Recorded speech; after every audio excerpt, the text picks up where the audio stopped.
தர்மபுரி குமாரசாமி பேட்டையில் உள்ள துர்க்கையம்மன் கோயிலுக்குள் கஞ்சா போதையில் நுழைந்த இளைஞர் அங்கு தூய்மை பணியில் ஈடுபட்டிருந்த ராஜேஸ்வரியை கத்தியால் 13 இடங்களில் வெட்டியுள்ளார்.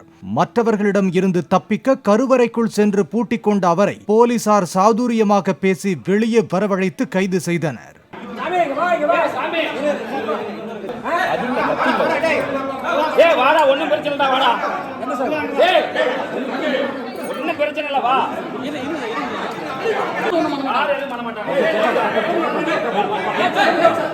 விசாரணையில் அந்த இளைஞரின் பெயர் சித்தி விக்னேஷ் என்பதும் திருச்செந்தூரைச் சேர்ந்த டிப்ளமோ பட்டதாரி என்பதும் தெரிய வந்துள்ளதாக போலீசார் கூறினர்.